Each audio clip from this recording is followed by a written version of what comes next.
Prezados irmãos no sacerdócio, Padre Raimundo e Padre Leandro, queridos irmãos e irmãs aqui presentes na nossa Igreja Catedral de Limoeiro do Norte, que prestam um valioso serviço para este culto divino, para esta celebração da Eucaristia, neste dia em que celebramos a festa da Santíssima Trindade. Também a minha saudação muito cordial e muito próxima a todos vocês que nos acompanham através da transmissão pelos meios de comunicação, pelas mídias, a internet, a TV, a rádio. É sempre uma alegria para o coração do pastor saber que mesmo diante das situações de isolamento que nos são impostas, nós temos meios de garantir a nossa comunhão e a nossa proximidade. Pois como nos lembra muito bem e de forma muito oportuna a festa de hoje, diante da pergunta quem é Deus, nós não temos uma resposta teórica, nós não temos uma formulação de palavras, mas nós temos um testemunho que toca a nossa vida. E qual é esse testemunho? O testemunho de amor. Um testemunho de comunhão, de fraternidade, que é a característica, a essência de Deus que nos foi revelada. O ser humano, na sua pequenez, nas suas limitações, porque é criatura, não pode abarcar o mistério de Deus. Porque se assim fosse, então Deus seria menor do que o ser humano.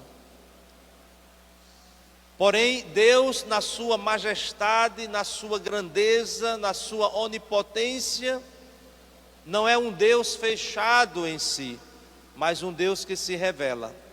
Um Deus que se aproxima de nós porque nos ama e, portanto, se deixa conhecer. A primeira leitura de hoje do livro do Êxodo nos fala justamente dessa experiência, já no Antigo Testamento, desse Deus que se deixa conhecer. A leitura que nós ouvimos se situa justamente num momento muito difícil da história do povo. O povo que tinha saído do Egito, o povo que estava atravessando o deserto, rumo à liberdade, mas que devia enfrentar as dificuldades, até mesmo para amadurecer na fé, até mesmo para que quando entrasse na terra prometida, tivesse a consciência de que mesmo sendo um dom de Deus, não tinha sido algo tão simples e tão fácil, mas para que fosse valorizado este dom que Deus estava entregando ao seu povo. E para que este povo não recaísse de novo numa situação de escravidão, então Deus entrega a sua lei. Então os 10 mandamentos que foram dados ao povo através de Moisés, não são apenas palavras escritas numa pedra, mas testemunham uma fidelidade de Deus, testemunham um compromisso de Deus com o seu povo, para que observando os seus mandamentos, o seu povo tivesse a garantia da verdadeira liberdade e a garantia de uma vida digna. E Moisés sobe o monte para receber estas palavras de Deus, as leis de Deus, e o povo começa a se impacientar, e até mesmo começa a blasfemar, dizer que Moisés foi embora, que Moisés tinha abandonado, e começam a exigir que se faça um Deus para eles. Essa é a grande apostasia, isto é, a rejeição do amor de Deus. E portanto se constrói um bezerro de ouro e começam a adorar. E Moisés está lá no Monte Sinai, tendo recebido as leis de Deus, chega lá onde está o povo, e como um sinal para que as pessoas compreendam o seu pecado, então ali Moisés lança aquelas tábuas da lei que se destroem. Porém, Deus não desistiu do seu povo. Aí é justamente o trecho da leitura de hoje. Deus permite que Moisés suba mais uma vez a montanha para renovar esse compromisso de Deus com o seu povo. E aqui nós encontramos nessa página do Antigo Testamento, não diríamos uma definição de Deus, mas uma ação de Deus. E qual é a ação de Deus? Então Moisés diz nessas suas palavras: Deus misericordioso e clemente, paciente, rico em bondade e fiel. Então Moisés não está apresentando conceitos sobre Deus, mas com essas palavras Moisés está dizendo aquilo que Deus faz, como Deus age, e apresenta Deus como o Deus misericordioso, e faz uma súplica. Prostrado, Moisés suplica a Deus, intercede pelo povo. E qual é o pedido de Moisés? Caminha conosco, mesmo que este seja um povo de cabeça dura. Mas ele já tinha dito que Deus era Deus misericordioso e paciente. E é justamente isso, sem paciência, como é que poderia pedir a Deus que ele caminhasse com um povo de cabeça dura? Se Deus não fosse misericordioso e clemente, como é que Moisés iria pedir: tem piedade deste povo, perdoa as nossas culpas e os nossos pecados? Muitas vezes se diz, ao Antigo Testamento apresenta um Deus severo, um Deus vingativo. E quando nós lemos uma página do Antigo Testamento que nos diz justamente isso, que Deus é misericordioso, que Deus é clemente, que Deus é compassivo, que Deus é paciente, então quem afirma essa severidade de Deus não conhece de fato o Deus que já se revela no Antigo Testamento. Então não podemos ficar apenas em algumas afirmações, precisamos conhecer a história de amor desse Deus criador, libertador, que não desiste do seu povo. Mas esse Deus misericordioso, esse Deus paciente, já se revelando no Antigo Testamento, alcança esta revelação o seu ponto mais alto no seu Filho Jesus Cristo. Como nós ouvimos no próprio Evangelho, nas palavras do próprio Senhor, Deus amou tanto o mundo que enviou o seu Filho ao mundo, para que o mundo seja salvo por ele. Então, mais uma vez, a Sagrada Escritura não nos apresenta ideias sobre Deus. Claro que o ser humano é capaz de pensar, de refletir. A própria teologia da igreja é reflexão sobre esse mistério de Deus. Isso é importante porque o ser humano, como já dissemos, ele tem capacidade de pensar, de refletir, de conhecer, de aprofundar, mas isso é tudo uma parte do caminho diante do mistério de Deus. Diante do mistério de Deus, nós somos chamados muito mais do que dar explicações e conseguir compreensão sobre isso. Nós somos chamados a fazer a experiência do amor, a experiência da comunhão, a experiência da verdadeira fraternidade.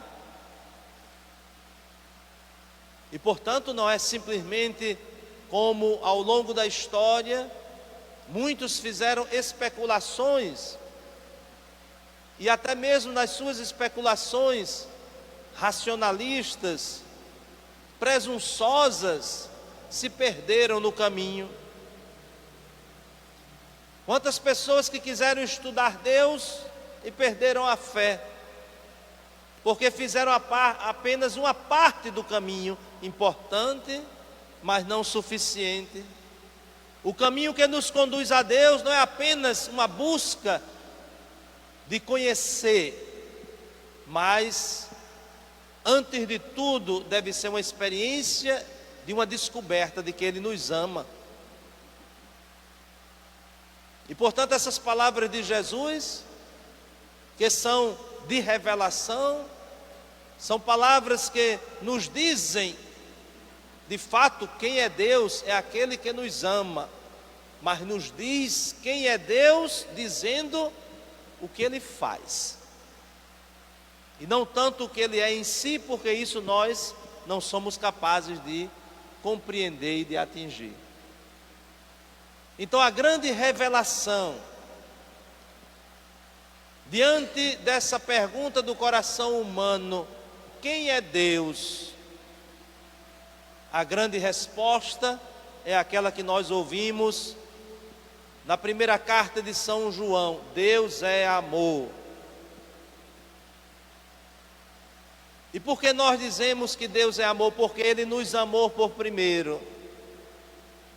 Então não é a capacidade humana de raciocínio que nos leva a essa conclusão, mas é a experiência do coração humano que se abre a este dom do amor de Deus, que de fato cria esta convicção.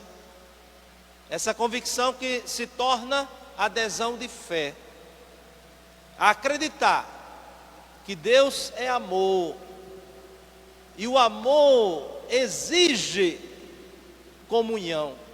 O amor exige que haja o amado, o amante, aquele que ama e aquele que é amado.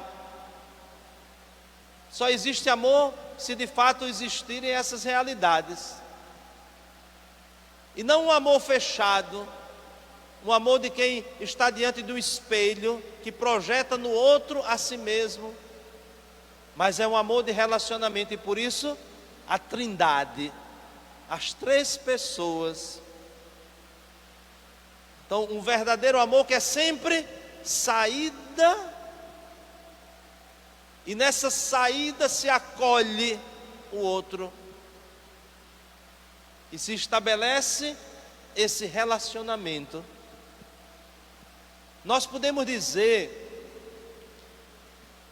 que a revelação de Deus uno e trino, que vai progressivamente aparecendo na Sagrada Escritura e que chega ao seu ponto máximo com Jesus, é Ele que nos revela que Deus é nosso Pai, é Ele que dá testemunho que é Filho de Deus, é Ele que nos fala que o Pai, atendendo ao seu pedido, vai nos enviar, como nós celebramos no domingo passado, a festa de Pentecostes, o Espírito Santo, o outro Paráclito. É Jesus que nos revela tudo isso.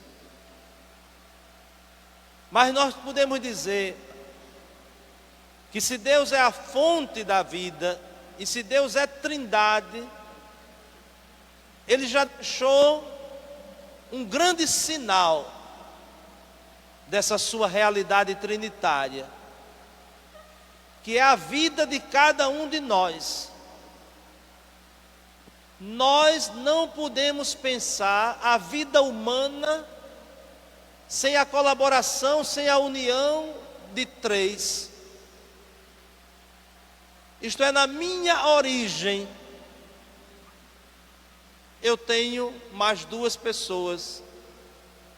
Impossível alguém falar de uma existência negando mais duas pessoas. Então, o meu pai e a minha mãe, imprescindíveis para que eu possa até dizer que existo. E, portanto, em cada pessoa há uma marca trinitária. Ninguém é sozinho. Claro que nós temos a nossa personalidade. Eu não sou a minha mãe, eu não sou o meu pai, mas sem eles eu não seria.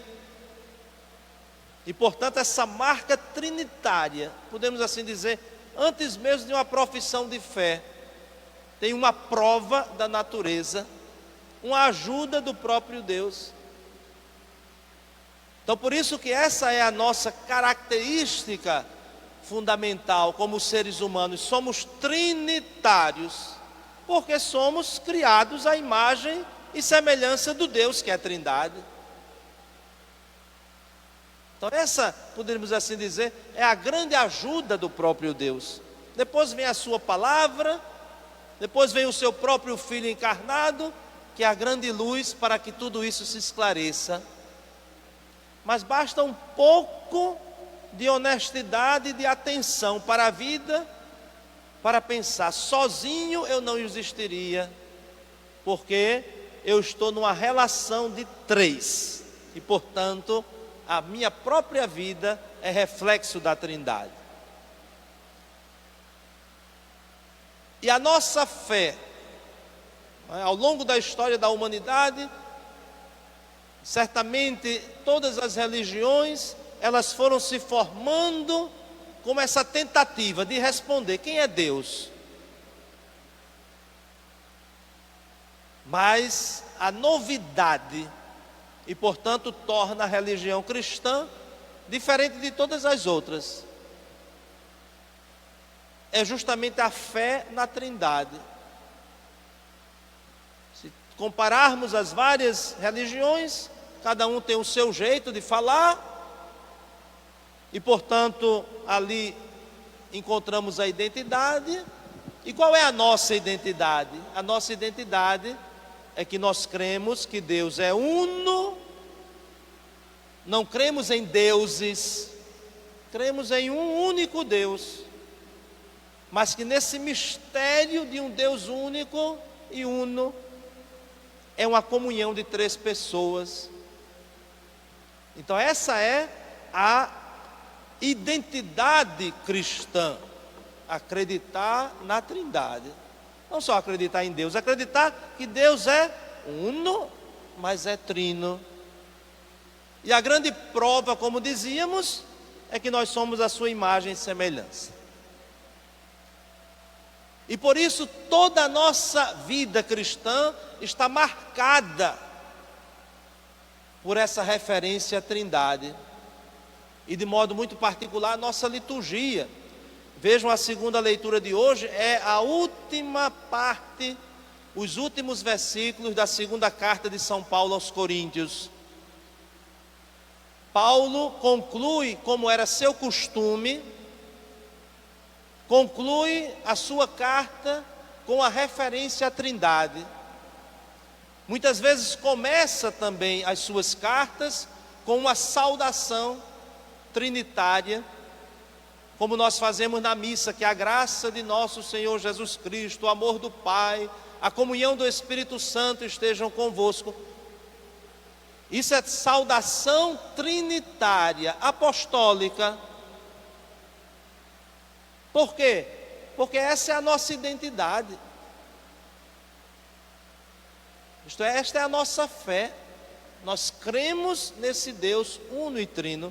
E por isso São Paulo também, neste texto que nós ouvimos,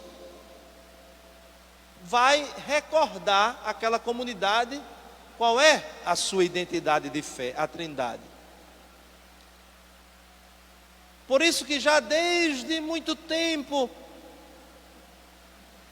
se pode falar dos primeiros séculos, que a comunidade cristã, expressando a sua fé na Trindade, começou a testemunhar a sua fé com alguns gestos. E um dos gestos mais antigos é o sinal da cruz, que nós fazemos quando iniciamos a missa. Também no momento em que finalizamos a Eucaristia, a bênção que nós recebemos.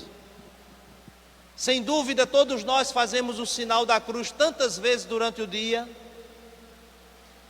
Um sinal, um gesto tão simples, mas carregado de um significado profundo.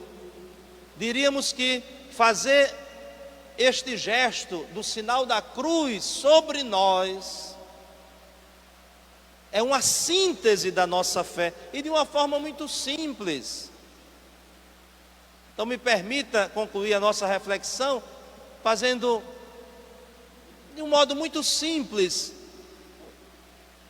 não diria uma explicação, porque não é novidade para vocês, mas para que tomemos consciência, todas as vezes que nós fazemos o sinal da cruz, nós estamos professando a fé na Trindade, no Deus que é Pai, Filho e Espírito Santo, a partir daquilo que nós dizemos, porque citamos em nome do Pai, do Filho e do Espírito Santo, e também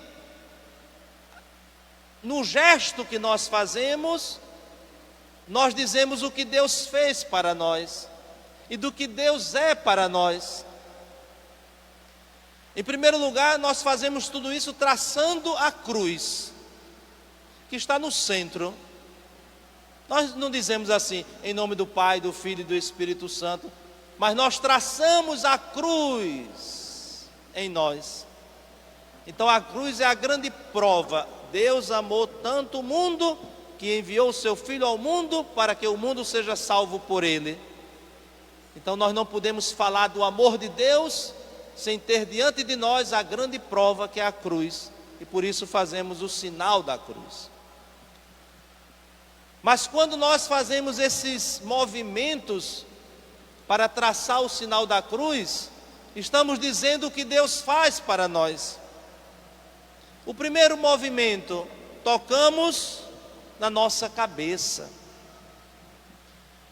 Iniciamos assim, em nome do Pai, para dizer que Deus é o princípio de tudo, que Deus é a fonte de tudo, que é o Criador de tudo.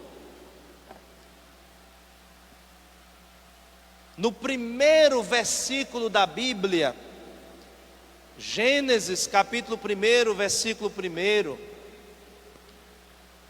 que geralmente nós sabemos até de cor, se diz assim: no princípio Deus criou o céu e a terra. Na língua original da Bíblia, a primeira palavra se diz Bereshit, que nós traduzimos por 3 palavras, em o nome, ou em princípio.